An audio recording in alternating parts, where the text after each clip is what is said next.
काय झालं, कुठल्या प्रभागातून लढायला तुम्ही तयार झालात, कुठल्या प्रभागातून तुम्ही उमेदवार किंवा तुमची पत्नी आहे, सविस्तर सांगा। उमेदवार माझी पत्नी आहे तेजल दीपक पवार, जिने प्रभाग क्रमांक 226 कुलाबा विधानसभे याच्यामध्ये अर्ज भरला होता आणि ते स्क्रुटनीमध्ये पास झाला।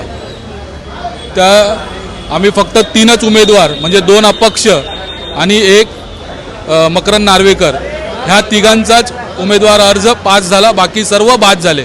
त्याच्यामध्ये म्हणजे यांचे आपले UBTचे आणि जे इतर पक्षांचे होते ते सर्व बाद झाले। पण त्या क्षणापासून आम्ही दोन्ही अपक्षांच्या मागे लागले की फॉर्म तुम्ही मागे घ्या। घटना अशी आहे की राहुल नार्वेकर पूर्णपणे ते ताकद लावतोय की तुम्ही माघार घ्या, त्यांना हे बिनविरोध त्यांच्या भावाला निवडून आणायचं आहे।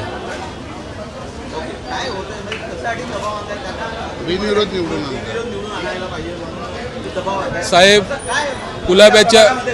कुलाब्यामध्ये त्यांनी 3 तिकीट घरासाठी घेतले, त्याच्यामध्ये त्यांचे भाऊ, 1 चुलत बहीण व त्यांची वहिनी असे 3 जणांचे तिकीट घेतले आहे। तर लोक तिथे कंटाळले आहे की घराणेशाही किती दिवस, आणि ते स्वतःही एक आमदार आहे, म्हणजे घरामध्ये 4 जण राजकारणामध्ये, तर ठीक आहे। पण आम्ही एक गरीब माणूस अगर तिकीट भरला या फॉर्म भरला तर आम्ही का मागे जायचं? काय आम्हाला इच्छा नाही समाजसेवा करायची? आम्ही लोकांचा समाजसेवा नाही केला पाहिजे?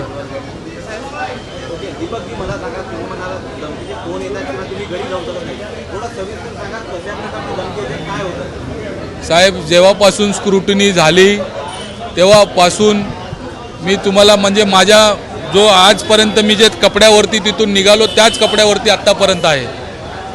आज शिवसेना भवनला इथे आलो तेच कपड्यामध्ये मी 3 दिवसापासून आंघोळ नाही आहे, काय नाही आहे। माझी मिसेस माझ्या 2 पोरांसोबत ते एका ठिकाणी आणि मी एका ठिकाणी आहे। मला फॉर्म काही करा, तुम्ही मागे घ्या, तुम्हाला पाहिजे ते हे करू, साम दंड भेट ते काय सर्व तुम्हाला लागू करू, असे धमके आहे। मग आम्ही राहायचं काय, जगायचं कसं? म्हणजे एक इलेक्शनचा फॉर्म माझ्या जीवाशी आला आहे। मला भीती आहे की मी इलेक्शन लढायची तर वेगळी गोष्ट आहे की आता माझ्यावरती किती खोटे गुन्हा होतील या माझ्या मिसेसवरती किती गुन्हा टाकले जातील, आता मला ते बघायचं आहे। खोटी केसेस होणार, चुकी नाही आहे तरी पण चालू होणार आता माझा। आता पर धमकी तेच देत आहे ज्यांना बिन निवडून यायचं आहे साहेब, तेच देत आहे, त्यांचे कार्यकर्ता देत आहे, ते शोधताय मला 3 दिवसापासून। मी कुलाब्यात राहणारा, मी कुलाब्यात आहेच नाही, मी बाहेरच आहे, कुलाब्याच्या बाहेरच आहे, फॅमिलीसोबत बाहेर आहे।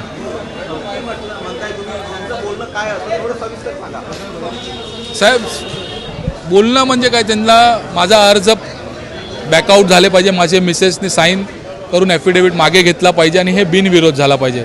धमकी म्हणजे आमिष पण आहे की तुला प्रेमाने पण सांगतोय, तुला पाहिजे ते पण करू, ते नाही झाला तर मग 16 तारीखच्या नंतर 17 येते, ही अशी धमकी आहे। त्याच्यानंतर मीच आहे इथे।